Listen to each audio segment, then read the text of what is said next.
संजय कोळे महाविकास आघाडीच्या उमेदवाराला काय सांगाल?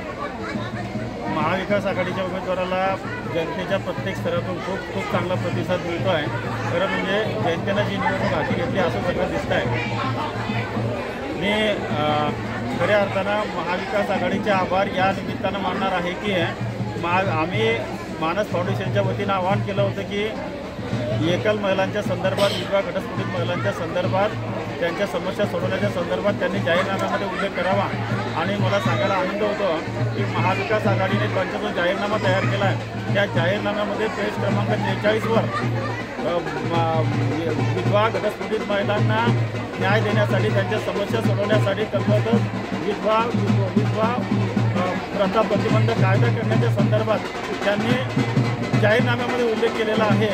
आणि म्हणून मी सर्व विधवा घटस्फोटित परित्यक्ता अशा एकल महिलांना आवाहन करतो की त्यांनी आता महाविकास आघाडीचे जितके उमेदवार असतील त्यांना निवडून द्यावं। त्यासोबतच जयश्रीताईंनी उद्धव ठाकरेंच्या समोर सुद्धा हे आवाहन केलं होतं की आम्ही या महिलांसाठी आर्थिक विकास महामंडळ करण्यासाठी मी प्रयत्न करणार आहे। आणि जयश्रीताईंनी दिलेला शब्द त्या निश्चितपणे पाळतील।